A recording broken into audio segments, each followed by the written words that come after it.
Senate appropriations, and we're back to our 25 budget process, and we have testimony from the Digital Service Agency of Digital Service.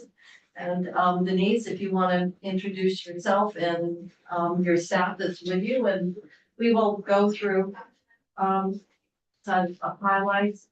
Obviously, this is a chance for you to kind of bring us up to date since you have moved into the position. We know that you've got ups and downs, but you're really, you just send the bill on somewhere else and we see it. So just no need to go through line by line at any stretch, but just sort of what we see. Obviously, the creation of the agency, how we manage IT projects now versus some really bumpy and failed systems can be very helpful to us. So if you would like to just, we have this document. I don't know if that's what you want to work from, but I'll turn it over to you and I'll let you take it from here. Excellent, thank you. So I'm Denise Riley Hughes, I'm the Secretary for the Agency of Digital Services and CAO.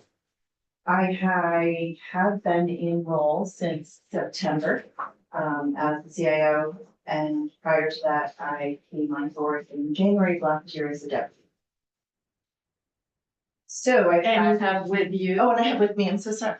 I'm sorry. This wonderful woman. Kate Slocum, is CFO for the Agency of Digital Services. And I also have Dr. Kelly, who's my chief of staff. All right, well, welcome. So this would be your first budget presentation? This is. Oh, okay. Well, maybe you may not know us then at this point, so shall we go around? You want to start, Senator Brewer? Senator Phil Baruch for Chittenden Central District. Andrew Pertwee for Washington County District. Vic Sears, Bennington District. Jane Kitchell, Caledonia District. I'm Rich Westman from Whale District. Jenny Lyons, Chittenden Southeast District. Bobby Starr from New Orleans. All right, we'll get started then. Perfect. So I love that you pointed out that this is my first time through budget cycle. And it was an opportunity to really take a look at what was happening in the agency, what we're spending, what we're doing, and where can we build even greater efficiencies than what has been done thus far. So this highlight, I know that this is very similar to years past. We use a similar template because of what we're tracking around the services and the requirements under the Agency of Digital Services. What I'd like to do over time, my hope is next year, when I come forward, we have even more detail in here provided to you and even greater cost savings, because that's something that is a big focus this fiscal and next for my agency. But one of the underpinnings and foundational fabrics of the agency is around cybersecurity and security in general, around government operations. When the whole Medicaid pharmacy debacle that right here on our doorstep. Yes. Fortunately, not you, but. Well, and the interesting part is a situation like that. We do have state systems that have connections. And through the Fusion Center and through my security office, we within minutes were very much up to speed on what was happening. We're able to shut the systems down. And they've been since working with the UHG and Change Healthcare folks to ensure mitigation, ensure Vermonter protection and data privacy and data security was not part of the incident. And so we're very much tied to all of those incidents as it come forward, whether it's at a state level, at a global level with major providers, or if it's at the state system level. So we definitely have a lot of reach around security of Vermonters. So that's actually one of the first items on here is the cyber threats, where we've seen quite a bit of increase in threat activity through the flood.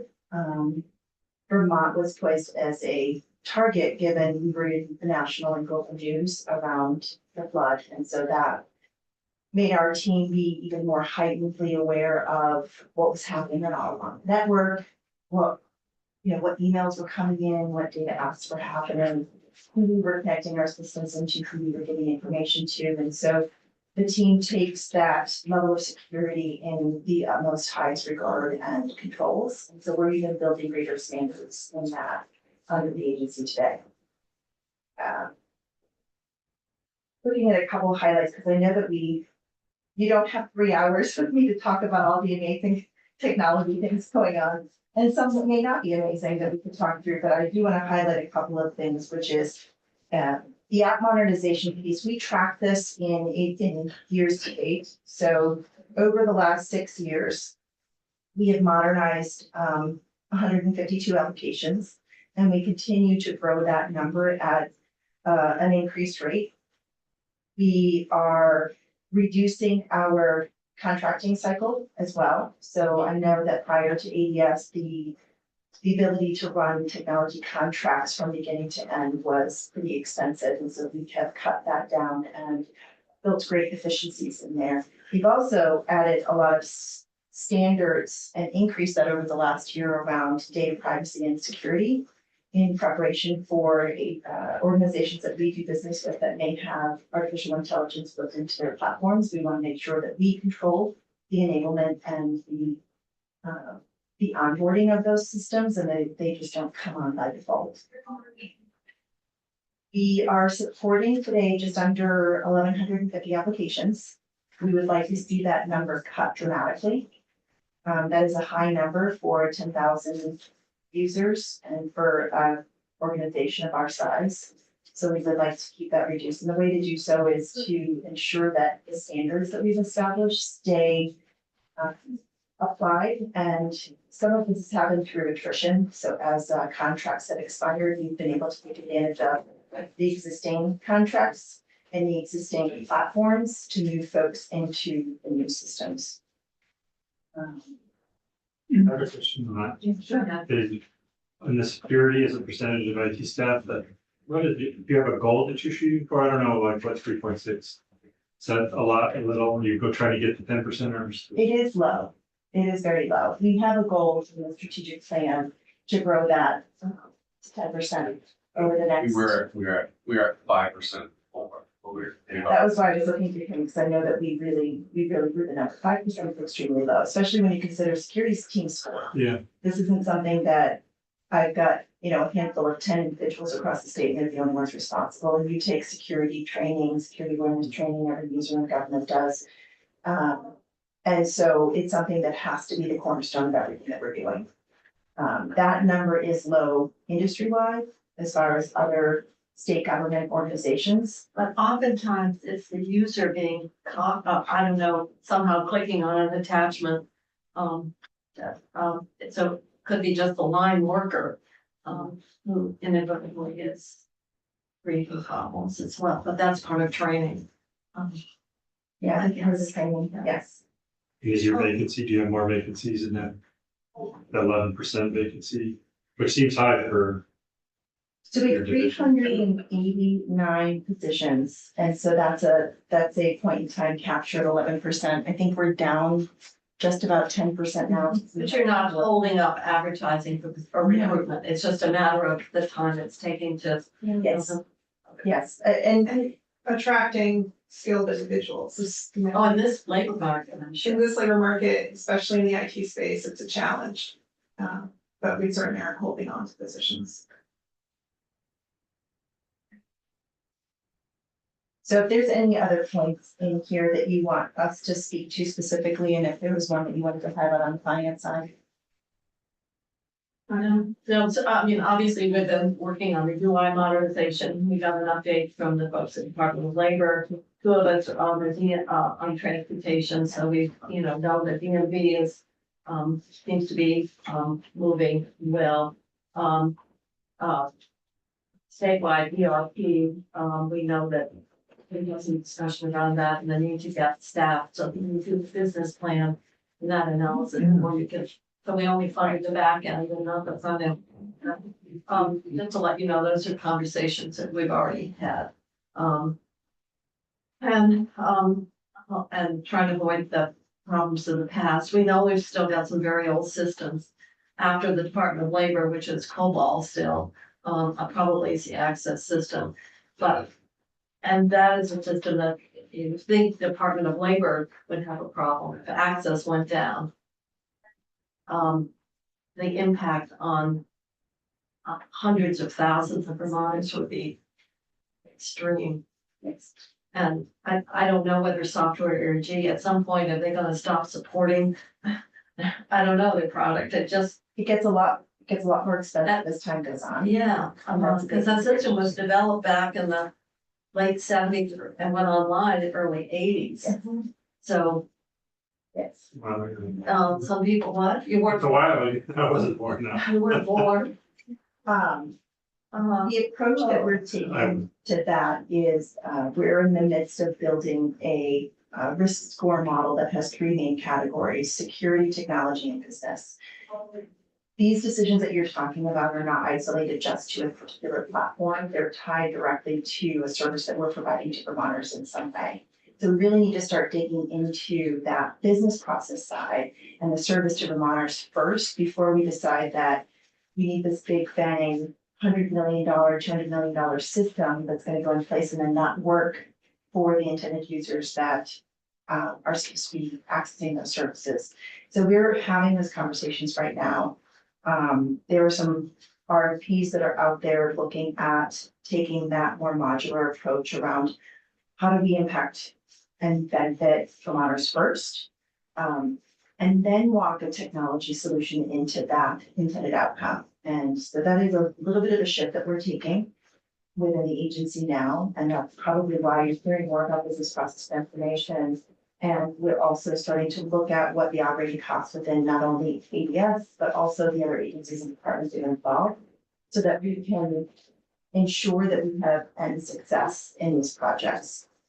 It's also a way we've not looked at or asked for a big appropriation for this year, because we really need to close out some of the projects that we have going on right now. so you're asking for 7 million increase, do you think? So, yeah, we'll talk about that. I wanted to look at this just because I had gone through this for the first time this year, and I'm looking at some of these numbers, wanting to know what was the reflection on your staff. Are we really growing, or are we just looking at this one point in time rather than showing that we have been doing the work that we set out to do? And so we've looked at that budget comparison going back to FY19. And there's really not been a dramatic increase in IT spend, but what we are seeing in the increase in how we've been able to show that is it's been primarily through the attrition of the programs. And it's also been attrition of the contracts, I'm sorry. So as contracts expire, we all of a sudden now have visibility into it. So 6 years ago, before the agency existed, these expenditures didn't have any oversight, which is one of the reasons why ADS was put in place. Standardization was another one. And so some of the other increases have to do with security. So there's a nominal increase in security year over year as well, because we are pretty underfunded. You still have the arrangement with Norwich University on security. No, we advanced into a fully supported security operations center through a mentor. And I think we went live on that in 2022. Thank you. So as I look at these numbers, we don't, you know how we're funded, the internal service fund. We want to go to, and I don't have my slides. Yes, I'm serious. Well, yeah. Going backwards. You're back on the court. No, network. I mean, Oh. you know how we're funded. Yeah, but every agency in state government has to pay. But they don't get a choice, so it controls their budgets where they, they get told by you what they're gonna pay you, and that's a rotten system. Yes, I think, I agree. I think that it should have been that way, goes back, But otherwise, well, I do what we do with every other item in the budget, which is, each department stands on its own, the rent, everything. The rent is. But what's happened is. We can bring Secretary Bloomer down for a little history. He was on this committee and fought this effort to charge departments based upon this. And what's grown is we don't really look at, so they're getting a $7 million increase. What's that impact on the Department of Corrections, for example? What's that impact on the Department of State's Attorneys, who's looking at 9 vacancies they can't afford? Because the governor didn't give them an increase. So the same was true with the Fee for space is fee for another. space. And so we've added to the manager's problem, or commissioners or secretaries, in trying to deal with these, and I think it's the wrong way. So I just can't help but think that John Bloomberg was right back when we did fee for space when he was on this committee. The current secretary, down until he left. So But I agree with him. going through this process, it is. Well, the road records has agreed. I think the department heads come in and they do say that we can't control it. Same is true with human resources. Anywhere you've got that common support so I agree. But it particularly acute right now, given what the governor did in his budget to various agencies and state government. What I can share with you is that it is felt across the board, and one of the biggest investments that was approved last year that we have to move forward on is ERP. The current systems that the state has in place today, that Vantage, Vision, ETHR, that's not ERP. Those are disparate independent systems that only operate in certain ways together and spit out a bunch of spreadsheets that then have to be manually reviewed and managed and calculated. So the new ERP system, the whole point of that is to really create greater visibility and transparency into spend not only now in the future, but also spend in the past. We've been missing that. And I know I'm new to public sector, but I'm not new from a supportability standpoint. I've been supporting public sector for well. Yeah, I wasn't picking on you. Oh, no. But it's something that this is an important conversation, and you're right. You know, we're all feeling those pains, because in this breakdown here on this, you'll see that the dark green layer, when you talk about controls, right now, that's my allocation. That is the control that I have. And that hasn't changed since FY19. The orange is the demand. Those are the requests coming in from the agencies on what they want and need and ask They for. want it, but they don't wanna have it reflected. Well, So but it's left and right hand side of the brain. It's tough to predict over time, those cost increases when we don't have the right systems and tools in place, and we don't have the right planning and standards. And so that's why ensuring that we have standards and looking at from a foundational standpoint, what are core enterprise services? So that's what over the next year, we're gonna be working very strategically on. We're doing an SLA assessment right now with my special projects director, who happens to be the former CIO, Sean Taylor. So he is on tap for coming up with an assessment review of the current environment, where that spend is happening, where the imbalance is, where the missing pieces are, what are the trends over time? Because we've not really done a deep dive into that, and partly because we're pulling a lot of that information off spreadsheets. No one's, I think, questioning the need to move forward. I think what Senator Sears is saying, that certain parts of state government get the money right off the top, and then the departments have to bear the brunt of how they're gonna, manage to, with what's left. I think that's the frustration. And, and then, of course, everybody wants more than they wanna pay for. That often happens with fee for space, where they, in terms of offices and so forth. And so, I guess the main thing is that departments feel confident that the chargeback is accurate and reflective of their demands, which sometimes they can control, and sometimes, I don't know, sometimes they may not be able to, simply because of some things you have to have across the board, like the security systems or whatever, right? Other states do it differently. think about, Everyone's doing a little different. yeah, Well, if you look at 23, it looks like that increase was greater. You might have brought a big system online then. Than 24, 25. You know. So in this one that you're looking at, these are contracted. So yes, from 22, from 23 and 23 to 24, we had a dramatic increase in contract visibility. So these are IT contracts that are flowing through the Agency of Digital Services that weren't in the past. And I don't think it's because we're spending new. I think it's because the attrition of the old contracts, the change in bulletin 3.5, we now do have a greater visibility into what the IT footprint is. And in our space, we call it shadow IT. We don't want to call it shadow IT, but it's what people are doing outside of the standard. Well, we know a few years ago, we had a lot of licenses that should have been paid that I think we've had individual departments, and of course, everybody feels that they need to have their own system. And they've got to tailor it, and of course, that's why we've had such huge failures. And we've learned from them, but it does show, in some ways, maybe this is not bad news, this could be good news, it's showing that we're finally making investments in the automated systems that are very old.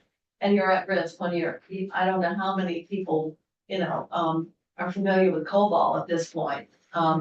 Probably not too many, so, we typically in state government, we tend to try to get the longest life we can, even when sometimes it's on support, but, the main thing that departments are concerned about is how their priorities will stack up in your year two of work, and feeling that somebody's gonna be left out or not have the same response or satisfactory. So I think we do a survey of all the user departments in terms of their rating of the level of service and so forth provided by the agency, so because you really are a support function. Yes.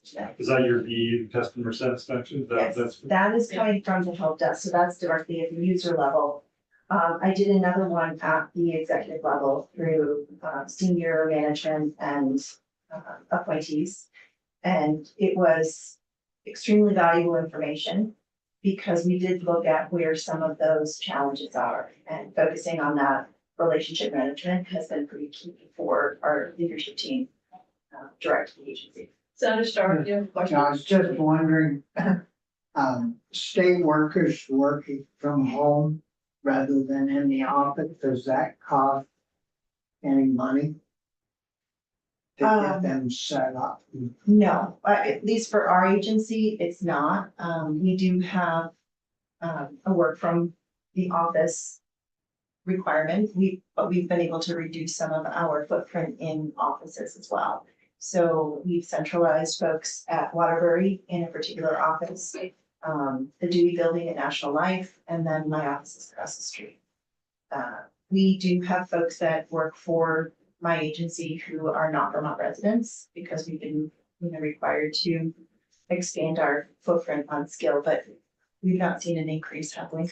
No, we saw an increase during the pandemic, setting a lot of people up.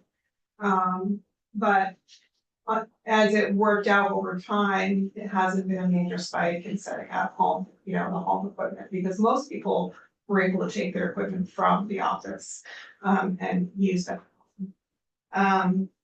There's been a little bit of increase as far as setting up in-office hotel spacing, but offices, from what I've seen across the board, have been really good at building that into their life cycle plans, so it hasn't been a huge spike all of a sudden in reaction to a remote workforce. Okay, keep going, or it's Senator Person. one more question, I forgot to ask on, it's on the first slide, but it's the savings today, how did you calculate the savings? Or avoid costs? So, Mention those.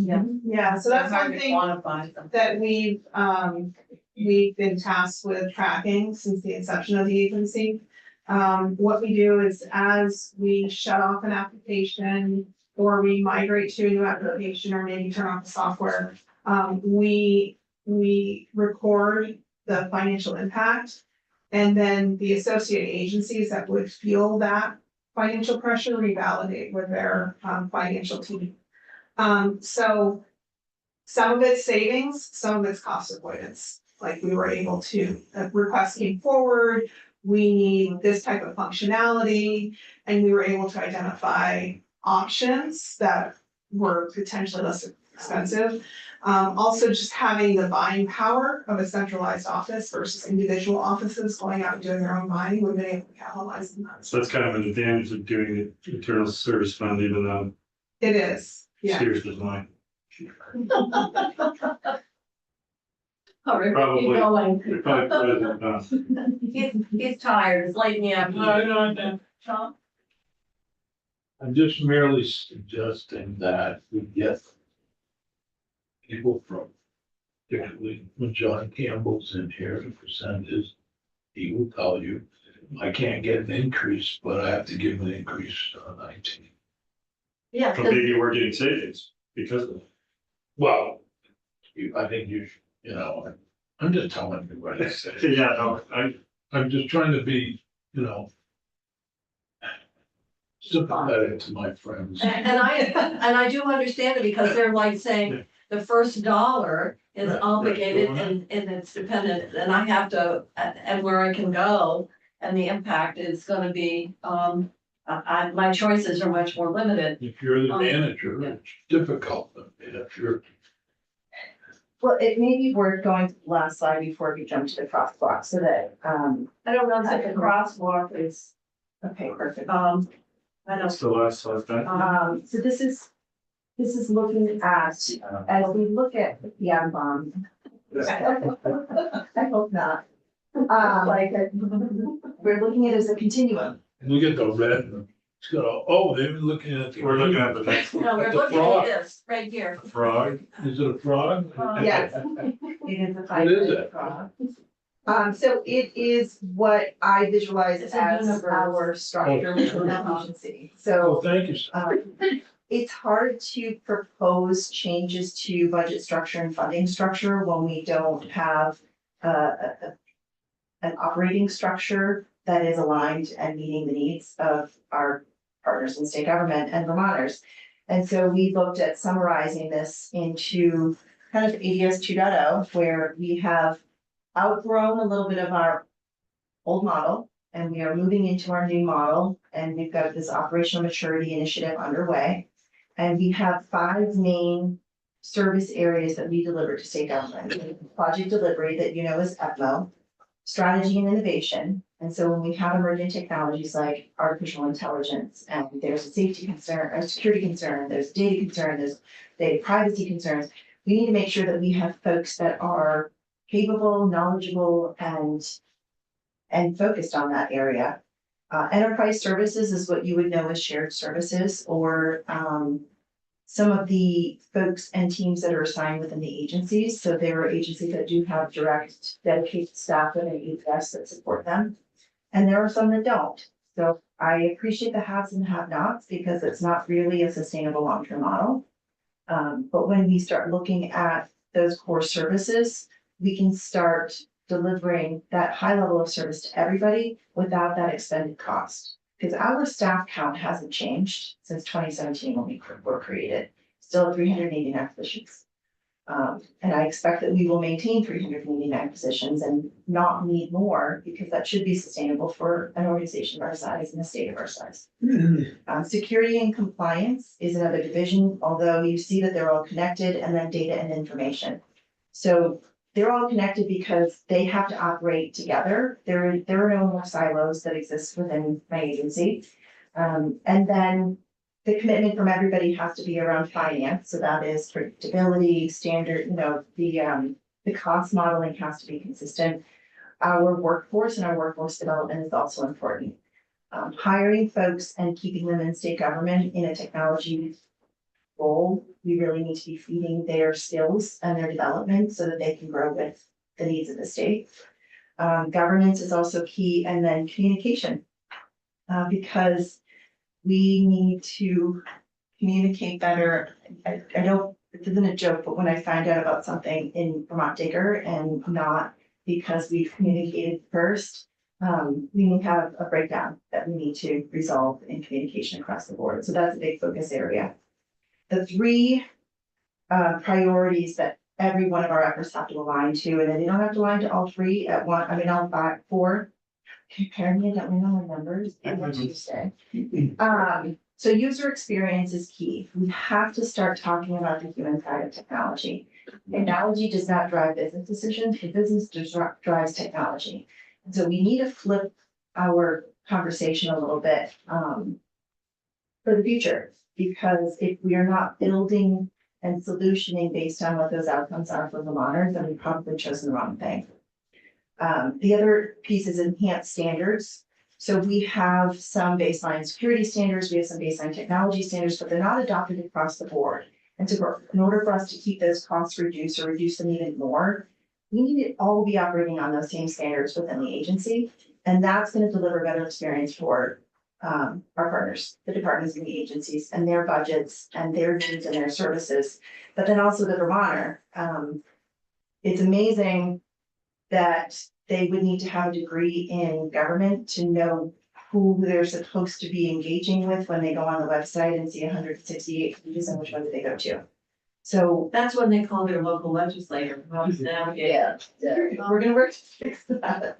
And then also the predictability. So the predictability comes in the spend. It pains me to hear that folks are coming in saying, we're gonna have to give any bit of money to ADS. What I want to make sure is that we have a level of predictability in technology services so that it's known and not a surprise. It shouldn't be a surprise. It should be predictable. So these are lofty goals that do not change the direction that was in place before, but it does enhance and improve and it allows us to go and move forward as an agency. I'd like to commit to giving you more information when I'm here next year, if I get to be here next year. And really show some big changes that drop those numbers more so that we're not asking for more money and that you can show that these 4 priority areas are ones that we're moving for Vermonters.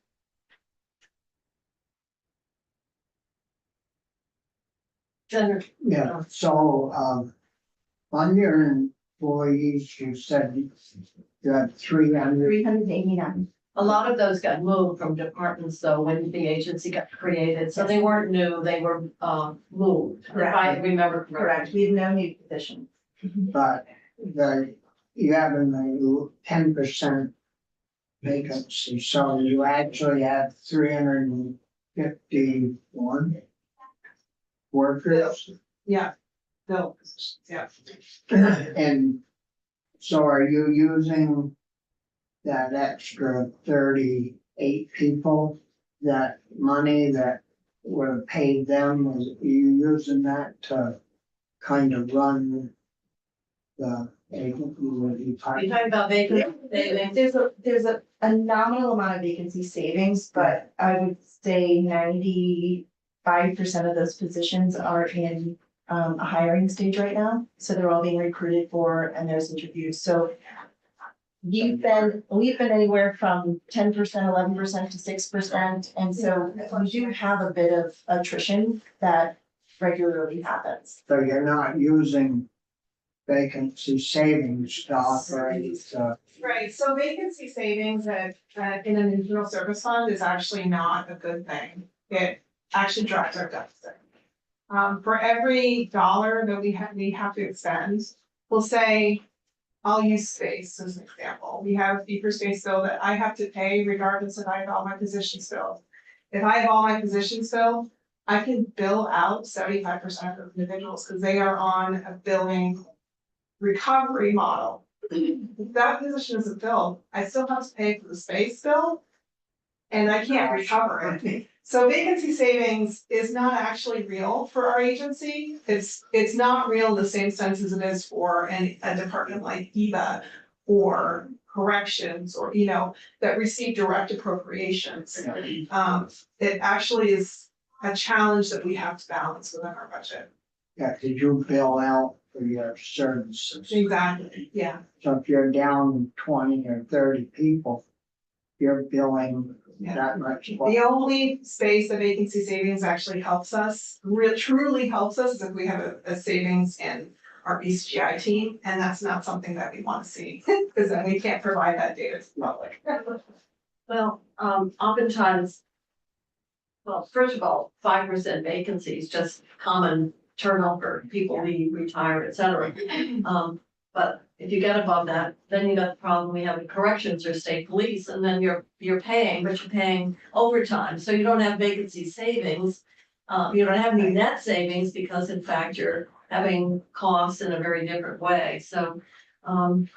That can be kind of elusive. There have been times when budgets are built and artificially plug vacancy savings numbers. And we saw that with the Human Rights Commission.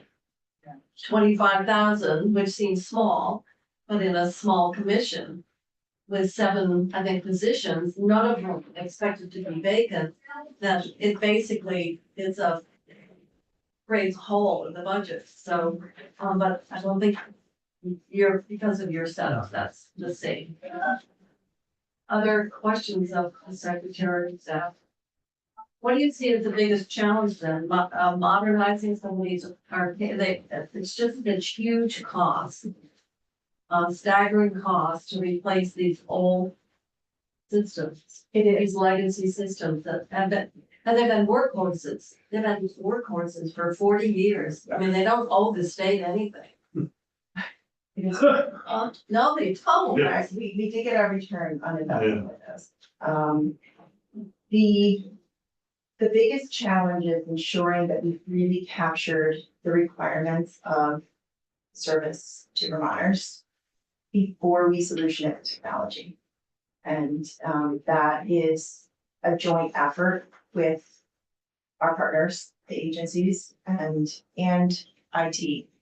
And I think for the most part, we do get it right. And it's a bigger conversation now. When we solution it with technology before we understand the need, that we get into trouble. I would like to complete some of the ones that have been appropriated and the ones that are in the works right now. On the Atmo site, you'll see that there's 97 active projects. Pre-pandemic, I've managed 30 on average in any given year. So we've got a lot of work going on. A lot of work. And some are big. I mean, the DMV is a big project. DUI is, Yes. and I don't know what's happening with the integrated eligibility, which basically is Medicaid eligibility. It doesn't integrate eligibility with all the other programs. So that's kind of stalled, but maybe that's gonna get new life. I don't know. There's a good project team in place between DEVA, AHS, and ADS right now that is building the roadmap for that app. And there's definitely some work underway. A good team is in place there. Other questions? Your budget pretty straightforward, and we do a lot of budgets here. I'm glad to hear that. Other questions? No. Well, I'm glad you came by earlier, you know, that we can, if you have any questions, we'll get, obviously, touch with you. Appreciate that. Thank you.